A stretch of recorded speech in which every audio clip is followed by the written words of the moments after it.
수험생 여러분 안녕하십니까? 부동산 세법의 김동수입니다. 오늘 이 시간부터는요, 소득세 중에서 양도소득세를 학습하도록 하겠습니다. 부동산 세법 중에서 시험에 가장 많이 나오는 것이 양도소득세가 되겠죠. 그래서 양도소득세를 기초부터 중급, 고급까지 다양하게 여러분들에게 전해드리겠습니다. 자, 먼저 오늘 이 시간에 양도소득세가 되겠는데요. 먼저 소득세 개념을 잠깐 소개해 드리겠습니다. 자, 여러분, 이 소득세는요, 국세입니다. 국세이면서 여러분이 벌어들인 소득, 그러니까 소득세라고 하는 것은 자연인이라고 하는 개인이 일정 기간 동안 벌어들인 소득에 대해서 국가에다가 과세하는 세금이 되겠죠.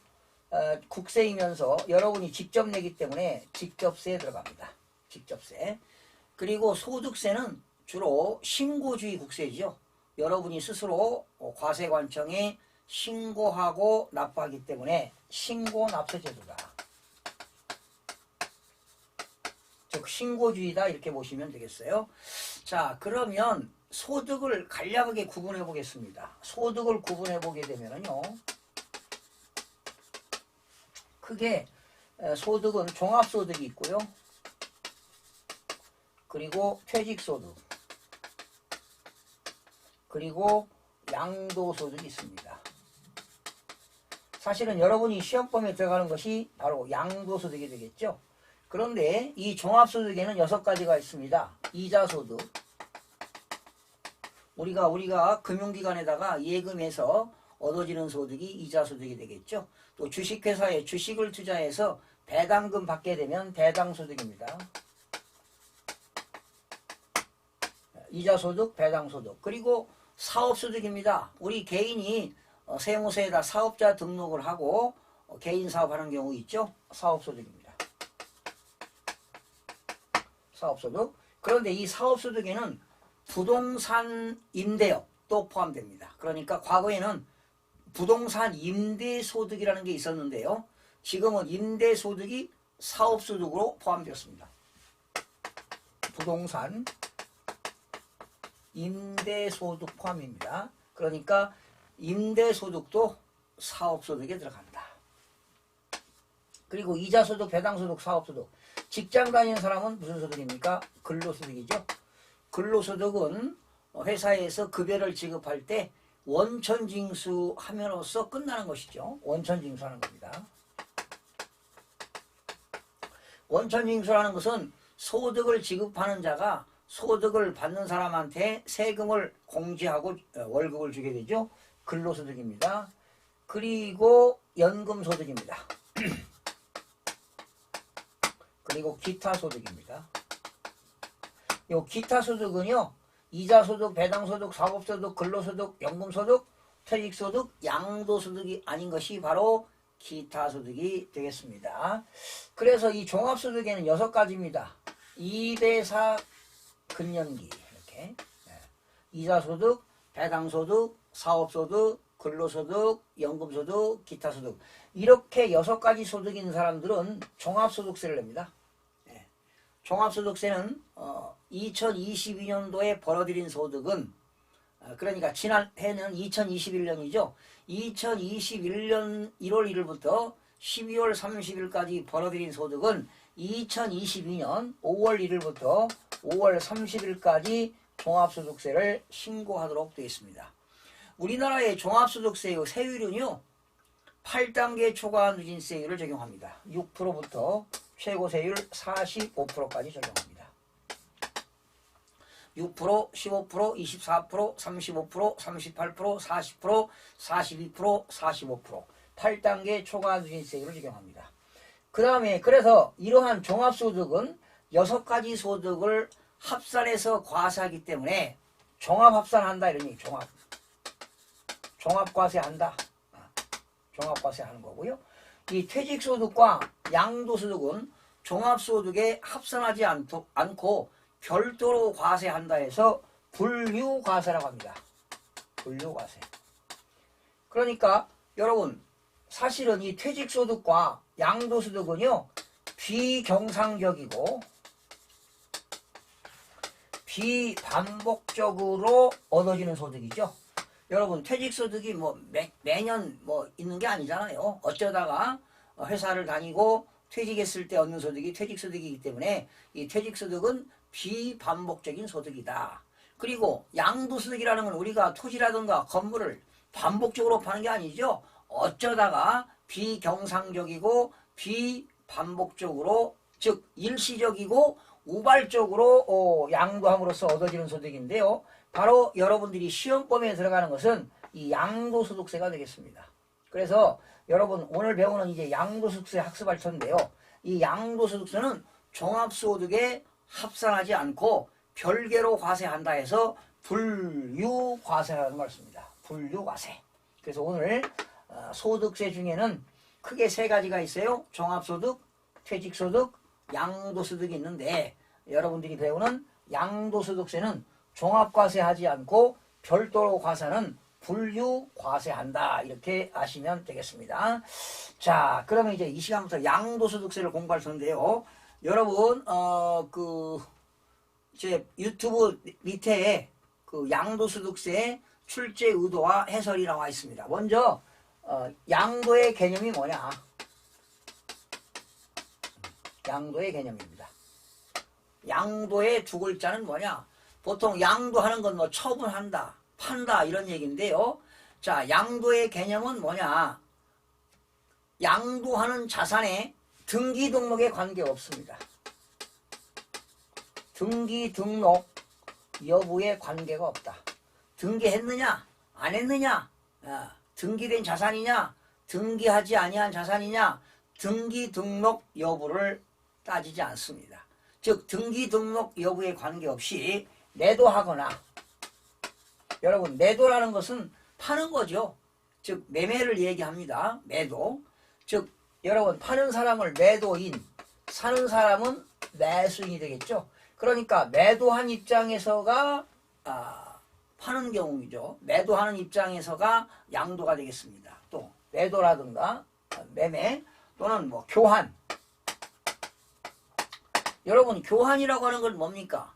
금전 이외의 재산을 서로 이전할 것을 약정하는 쌍무계약입니다. 그러니까 갑이라는 사람이 가지고 있는 건물과 을이라고 있는 사람이 가지고 있는 토지와 서로 교환하는 겁니다. 바꾸는 거예요. 내 건물 줄게, 네 토지 줄래? 내 공장 건물하고 네 토지하고 바꾸자. 이게 바로 교환입니다. 이런 교환은요, 양측 모두가 양도한 겁니다. 매도는 매도인 입장에서 양도한 거지만 교환이 이루어지게 되면 양측 모두가 양도가 됩니다. 그리고 대물변제. 여러분 대물변제라고 하는 것은 타인에게 갚아야 할 돈 대신에 물건으로 갚는 것을 대물변제라고 합니다. 그러니까 타인에게 갚아야 할 돈 대신에 뭐 토지도 주고 건물로 주는 것을, 물건으로 주는 것을 대물변제라고 한다. 또 법인에 대한 현물출자입니다. 법인에 대한 현물출자라는 건 뭐냐? 우리 개인이 주식회사에 법인에다가 금전 이외의 재산을 출자하는 겁니다. 금전 이외의 재산을 출자한다. 즉 내가 가지고 있는 건물을 법인에다가 출자한 겁니다. 그래서 주주가 된 거지요. 그러면 이렇게 법인에 대한 현물 출자한 사람이 양도한 거고요. 그러니까 여기 보세요. A 법인이 있는데요. 갑이라는 사람이 가지고 있는 건물을 출자한 겁니다. 법인에다가. 그럼 법인은 뭐 한 거예요? 취득한 거예요. 이 갑은 뭐 한 거예요? 양도한 거예요. 그러니까 법인에 대한 현물 출자 한 사람 입장에서 양도가 되겠고, 출자 받은 사람은 취득이 되겠습니다. 그래서 이렇게 양도의 개념이란 자산에 대한 등기 등록에 관계없이 매도하거나 교환하거나 대물변제하거나 법인에 대한 현물 출자 등으로 인하여 타인에게, 제3자에게, 타인에게 사실상 유상이전되는 걸 말합니다. 유상이전이라고 하는 건 대가성이죠. 대가를 바꿔 넘기는 겁니다. 그러면 내가 법인에다가 현물 출자했다는 것은 주주가 된 거니까 나는 법인으로부터 돈을 받는 게 아니라 돈 대신에 주식을 받는 겁니다. 그러니까 유상이전입니다. 대가를 바꿔 넘기는 겁니다. 네, 대가를 바꿔 넘기는 것을 유상이전이라고 합니다. 여러분, 유상이전의 반대는 뭐가 될까요? 대가를 받지 않고 넘기는 것은 무상이전이 되겠죠. 바로 무상이전이라는 것은 상속과 주로 증여 같은 것이 무상이전이 되겠습니다. 그렇죠? 그럼 보통 증여할 때 재산을 주는 사람을 뭐라고 합니까? 증여자라고 하잖아요. 증여자. 재산을 주는 사람을 증여자라고 하고, 재산을 받는 사람은 수중자 입장입니다. 수중자 입장에서는 무상으로 이전받았습니다. 이거는 양도가 아니라 뭐예요? 증여입니다. 그러니까 양도라는 건 반드시 유상으로 이전되는 것을 말한다. 자, 양도의 개념은 자산에 대한 등기 등록에 관계없이 매도하거나 교환하거나 법인에 대한 현물 출자, 대물 변제 등 타인에게 사실상 유상으로 이전되는 것을 말한다. 만약에 무상으로 소유권이 이전되었다면은 양도소득세가 아니라 뭘 낼까요? 수중자에게 누굽니까? 수중자에게 증여세가 과세가 되겠죠. 자, 여러분 거기 출제 의도가 나와 있어요. 양도의 개념이란 무엇인가? 읽어보겠습니다. 양도라 함은 자산에 대한 등기 등록에 관계없이 매도하거나 교환하거나 대물 변제하거나 법인에 대한 현물 출자 등으로 인하여 그 자산이 유상으로 대가성 있는 겁니다. 유상으로 사실상 이전되는 것을 말한다.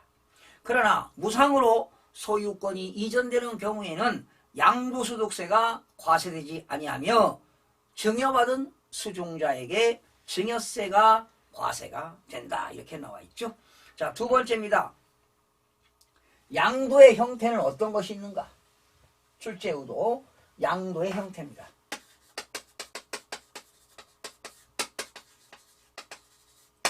양도의 형태는 어느 것들이 있는가라는 건데, 매매.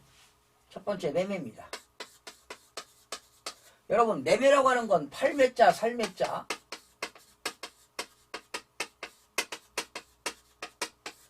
팔고 사는 거잖아요. 매매. 그러면 이 매매에는 여러 가지가 있습니다. 공매. 여러분, 공매라고 하는 것은 한국자산관리공사를 통해서 처분하는 게 공매죠. 여러분들이 국세라든가 지방세를 못 내면 국가가 여러분 재산을 압류합니다. 그리고도 세금 못 내면 압류한 재산을 한국자산관리공사를 통해서 일반 대중들한테 처분하는 것이 바로 공매가 되겠습니다. 그러니까 공매는 국세징수법에 의한 공매가 되겠고요. 경매라고 하는 것은 민사집행법에 의한 경매입니다. 그러면 여러분, 우리가 아파트 같은 것을 금융기관에 담보로 제공하고 돈을 빌려오잖아요. 즉 근저당권을 설정하고 돈을 빌려오는데, 그 빌려온 돈을 갚지 못하면, 원금과 이자를 갚지 못하면 금융기관은 법원을 통해서 채권을 회수하기 위해서 경매를 신청하게 됩니다. 그러한 경매가 의무경매가 되겠습니다. 그러니까 경매에도 의무경매가 있고요, 강제경매가 있는데, 이 의무경매라고 하는 것은 소위 근저당권자지요. 금융기관에 담보를 제공한 우리는 근저당 설정자가 되겠고, 금융기관은 근저당권자가 되겠는데, 이렇게 근저당권자가 채권을 회수하기 위해서, 즉 담보권을 실행하기 위해서 경매하는 것이 의무경매가 되겠고요. 강제경매라고 하는 것은 집행권원입니다. 법원으로부터 판결문 받아가지고 판결문에 의하여 채권을 회수하기 위해서 경매하는 것이 강제경매입니다. 즉 집행권원에 의하여 경매 신청하는 것이 강제경매인데, 역시 경매든 공매든 역시 매매에 들어간다는 것입니다. 또 물건을 팔고요, 대금을 분할해서 지급하는 게 있습니다. 대금 분할 지급. 사실은 이 대금 지급, 분할 지급에도 월부가 있고 활부가 있고 연부가 있습니다. 활부라고 하는 것은 월부를 말하지요. 물건을 처분하고 매월 일정액씩 받는 것이 활부가 되겠고, 연불매매라는 거 있어요. 연불이라고 하는 것은 물건을 처분하고 매각대금을 1년에 한 번씩 회수하는 조건으로 처분한 것이 연불 매매가 되겠습니다. 바로 이러한 것들이 다 매매에 들어간다는 겁니다. 그러니까 매매는 공매, 경매, 활부, 연불 다 되겠습니다. 자, 두 번째는 공용수용입니다. 여러분 이런 법률이 있어요. 공익사업을 위한 토지 등의 취득 및 보상에 관한 법률에 의해서 수용당하는 경우가 있잖아요. 내가 개인이 땅을 가지고 있는데 그 지역이 도시개발법에 의해서 도시가 개발되는 바람에 국가로부터 수용당했습니다. 그러면 이것도 양도입니다. 수용당하게 되면 보상금을 받게 되는데요. 보상금도 현금으로 청산하는 경우가 있고 현금 대신에 채권으로 받는 경우도 있는데 이렇게 수용당하는 것도 양도가 되겠습니다. 그리고 법인에 대한 현물 출자가 되겠죠. 개인이 가지고 있는 부동산을 법인에다가 출자했다. 소유권이 넘어가기 때문에 이것도 양도가 되겠고요. 그리고 사업체의 포괄 양도입니다. 사업체의 포괄 양도. 내가 운영하고 있던 공장 건물, 공장에 있는 건물과 기계와 토지와 모든 것을 포괄적으로 양도했습니다. 그러나 포괄 양도했지만 거기에는 토지와 건물이 있기 때문에 당연히 양도소득세가 과세가 되겠고요. 다섯 번째 대물변제입니다. 조금 전에 설명했듯이 타인에게 갚아야 할 돈 대신에 물건으로 변제하는 것입니다. 대물로 변제하는 것입니다. 대물변제. 보통 우리가 등기부를 부동산을 사게 되면 등기부의 등기 목적은 소유권 이전이고 등기 원인은 매매가 보통이죠. 바꾸면 교환입니다. 그런데 타인에게 돈 대신에 물건으로 갚았다. 대물변제가 되겠습니다. 이러한 대물변제도 양도의 형태에 들어갑니다. 자, 여섯 번째는 하나 중요한 겁니다. 부담부증의 소견. 부담부증이요.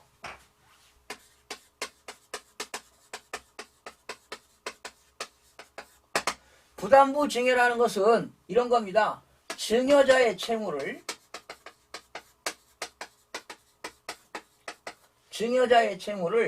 수중자가 인수하는 조건으로 증여하는 겁니다. 네. 증여자의 빚을 수중자가 인수하는 조건으로 증여하는 것이 부담부 증여가 되겠습니다. 예를 들어서 여기 갑이라는 사람이 있고요. 을이라는 사람이 있는데 갑이라는 사람이 가지고 있는 건물이 있습니다. 이 건물이 5억짜리입니다.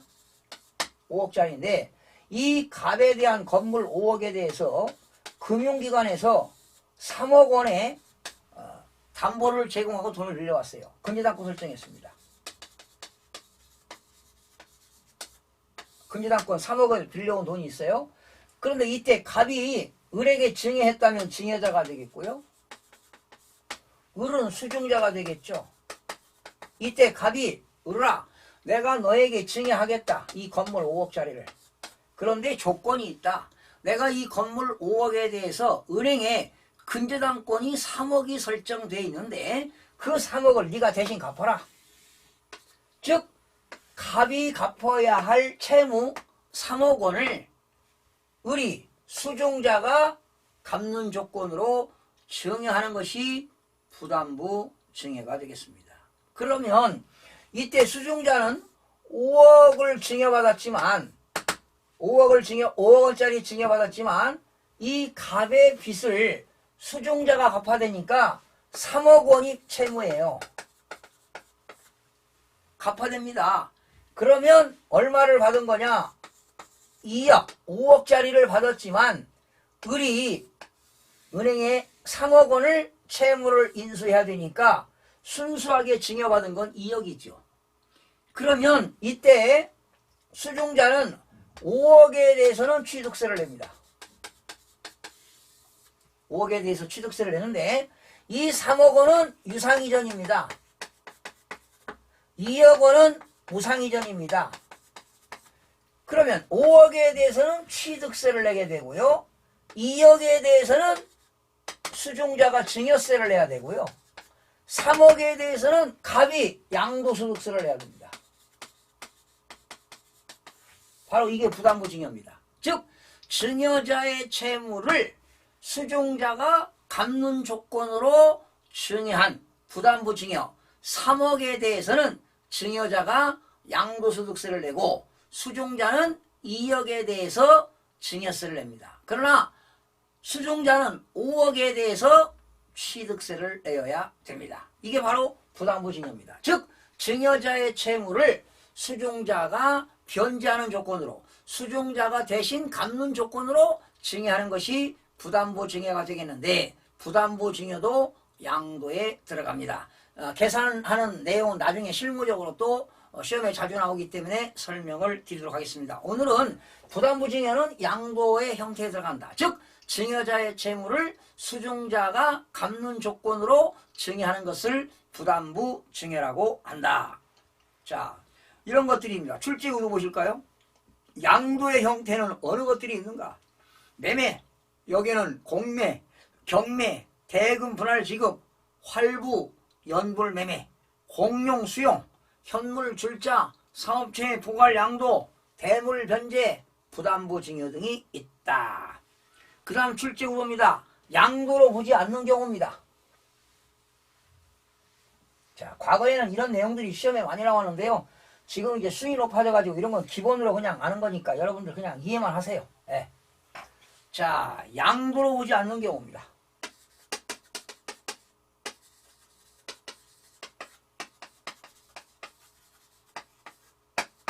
양도로 보지 않는 경우, 양도가 아닌 겁니다. 자, 양도가 아닌 거, 첫 번째, 양도담보. 여러분, 이런 겁니다. 그냥 이해하세요. 자, 내가 돈을 빌려오는데, 너한테 담보로 제공하고 돈을 빌려오는데, 소유권을 이전한다는 전제조건하에 빌려오는 겁니다. 예, 담보로 제공하는데, 빌려온 돈을 갚지 못하면 너에게 소유권을 넘기겠다. 예, 소유권 이전이 됐는데 양도담보입니다. 양도한다는 조건으로 담보를 제공하는 것은 이건 양도가 아닙니다. 예, 단순히 어떤 조건부지요. 너에게 돈을 빌려오면서 담보를 제공하고 돈을 빌려오는데 그 빌려온 돈을 갚지 못하면 너에게 소유권을 이전시키겠다. 이런 조건으로 담보 제공하는 것이 바로 양도담보이기 때문에 양도담보는 양도가 아니다. 그냥 이 정도만 기억하시면 되겠어요. 그 다음에 환지처분 및 보류지 충당입니다. 여러분, 환지라고 하는 건 뭐냐? 환지. 내가 가지고 있는, 만약에 여러분 이런 토지를 제가 가지고 있었습니다. 이게 만약에 농지였습니다. 농지는 지목이 뭡니까? 전, 답, 과손이잖아요. 그런데 이 지역이 도시개발이 되는 바람에 도시가 개발되는 바람에 도로가 이렇게 생기면서 종전 땅 대신에 새로운 땅을 받게 됐습니다. 이걸 환지라고 합니다. 환지. 종전 땅 대신에 새로운 땅 받는 게 환지인데 환지가 되면은 지목이 변경됩니다. 이게 막 공장용지가 지목이 공장용지가 될 수도 있고요. 또 대가 될 수도 있고 그렇습니다. 예. 그래서 종전 땅 대신에 새로운 땅 받는 것 환지라고 합니다. 환지. 이 환지 받은 것은 이걸 양도한 게 아니라는 것입니다. 이 땅 대신에 도시가 개발되는 바람에 종전 토지 대신에 새로운 땅 받는 것을 환지라고 한다. 환지 처분이라고 합니다. 그런데 이 환지에도 이런 게 있습니다. 환지에도 증한지가 있고요. 증한지를 받았다는 건 땅을 더 많이 받았다는 겁니다. 증한지를 받게 되면 뭘 내야 되느냐? 취득세를 내야 되고요. 감한지 받았습니다. 땅을 적게 받았어요.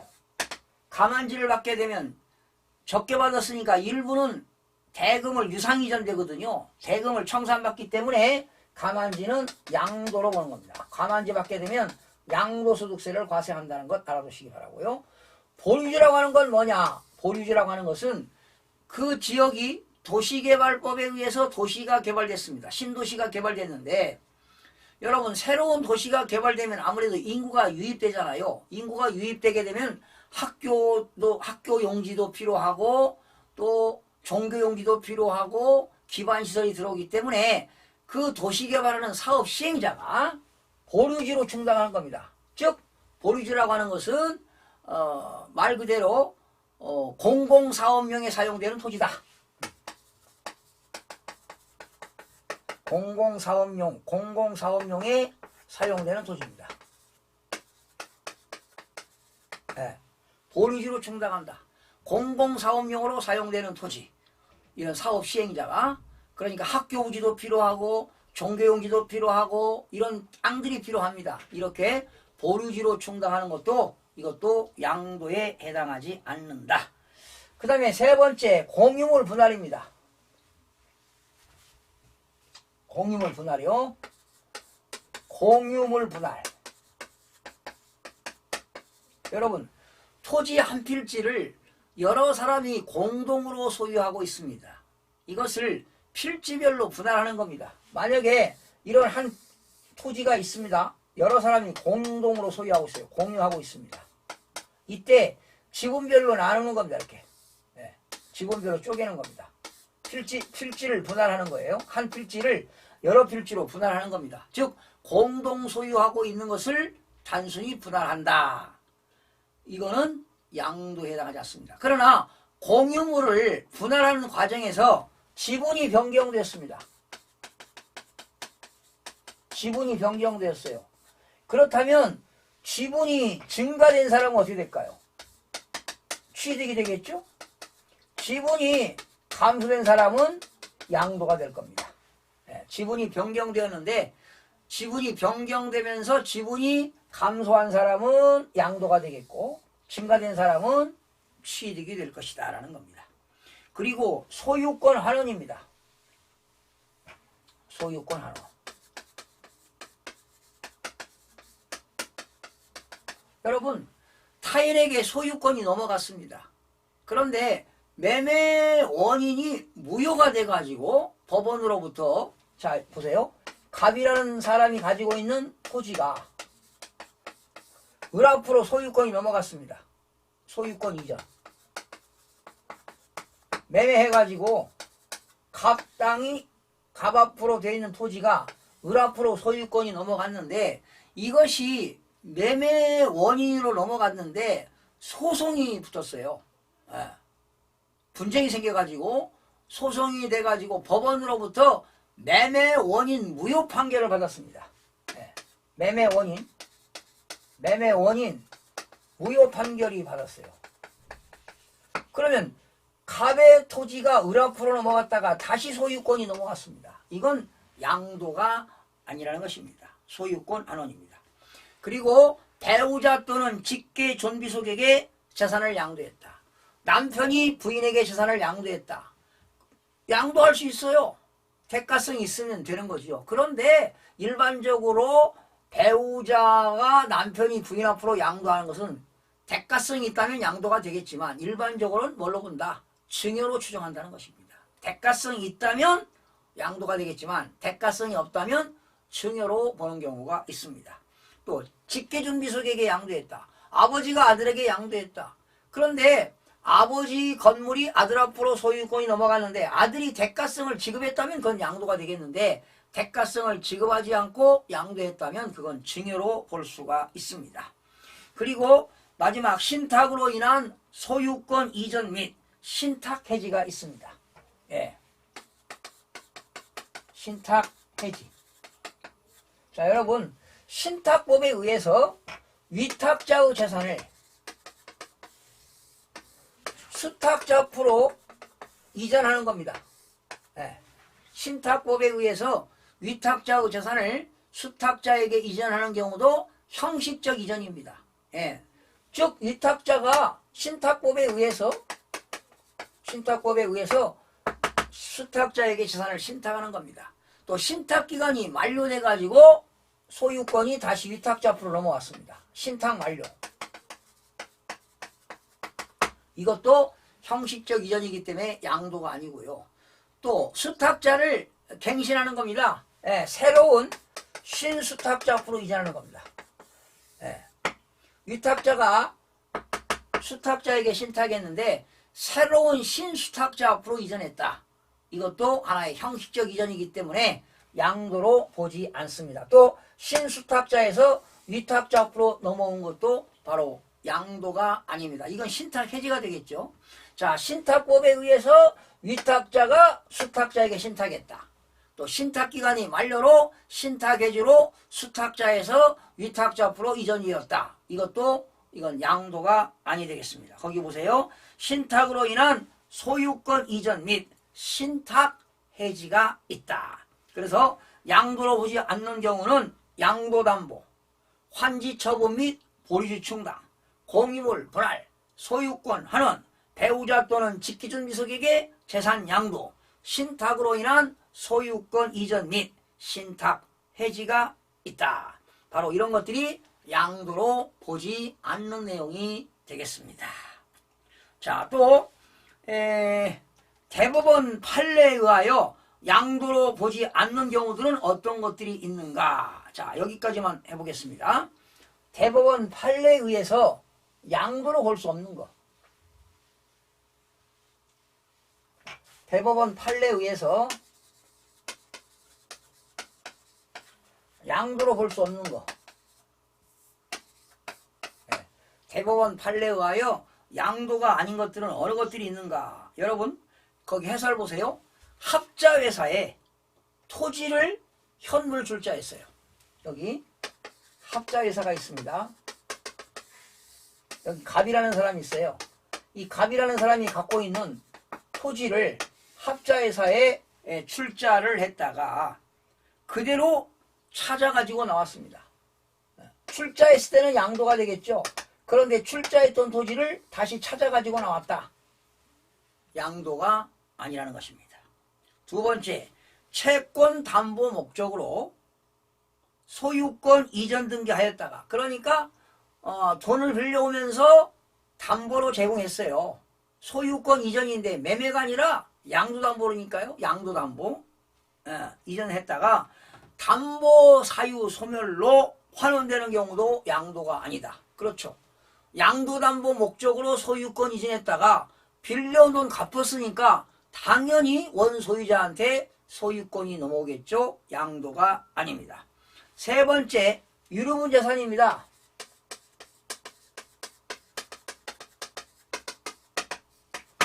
유류분 재산으로 소유권을 이전하는 경우는 양도로 보지 않는다. 여러분, 유류분이라고 하는 건 말이죠. 이런 경우지요. 자, 어떤 사람이 돌아가신 분을 뭐라고 합니까? 피상속인인데 여기에는 상속인이 여러 명 있습니다. 상속인이 뭐 배우자도 있고요.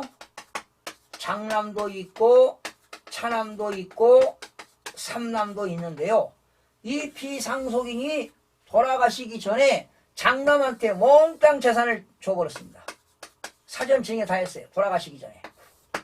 그리고 소유권 넘기고 돌아가셨다는 겁니다. 그러면 상속인들은 이 사람들인데 이 사람들은 상속을 하나도 받지 못했어요.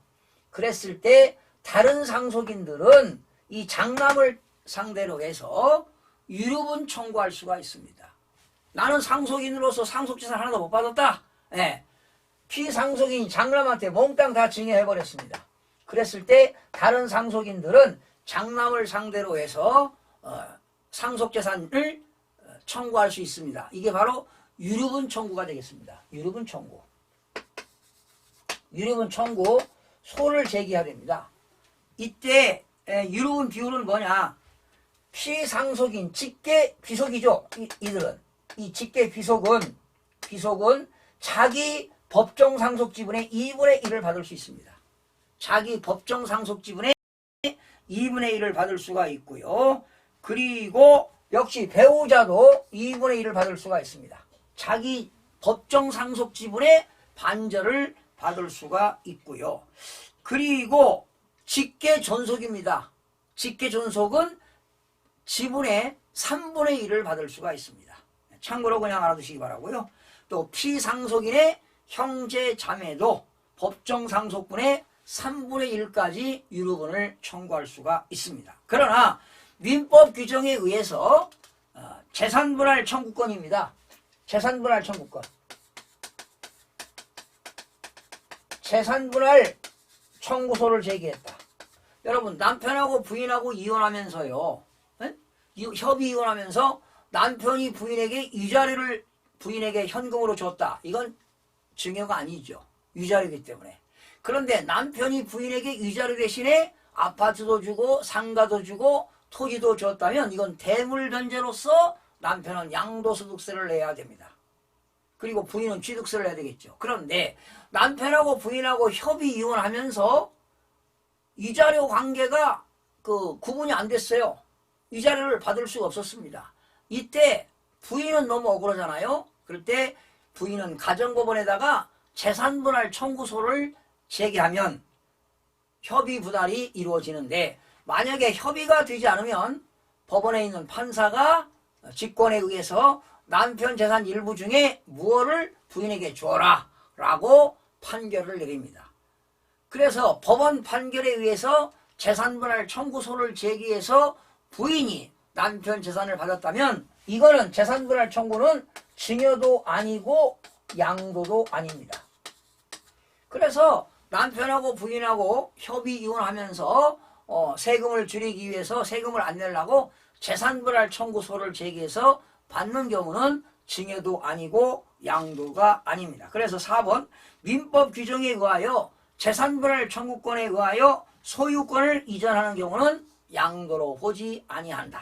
자, 지금 양도로 보지 아니하는 대법원 판례 4가지를 소개했습니다. 합자회사에 토지를 출자했다가 출자한 지분을 그대로 가지고 나온 경우 양도가 아니다. 채권 담보 목적으로 소유권 이전 등기하였다가 담보 소유 사유 소멸로 환원되는 것 양도가 아닙니다. 그리고 유류분 재산으로 소유권 이전 등기 이전한 경우도 양도로 보지 않는다. 그런데 유류분 재산을 금전으로 반환받는 경우입니다. 금전으로 받았다는 것은 대가성이 있는 거기 때문에 양도에 해당이 됩니다. 그리고 재산분할 청구권도 양도가 아니라는 것 기억하시기 바랍니다. 자, 오늘은 양도의 내용에 대해서 양도의 개념과 양도의 형태 그리고 양도가 되는 것과 양도가 아닌 것 또 대법원 판례에 의해서 양도가 아닌 것들을 살펴봤습니다. 이러한 내용들은 과거에 시험이 아주 잘 나왔죠. 그러나 지금은 그냥 지문에서 하나씩 나오기 때문에 여러분들이 이해하시면 문제 푸는데 많은 도움이 될 거라고 생각이 들어갑니다. 다음 시간에 계속 이어서 또 양도소득세 2강부터 학습하는 시간을 갖도록 하겠습니다. 여러분 수고하셨습니다.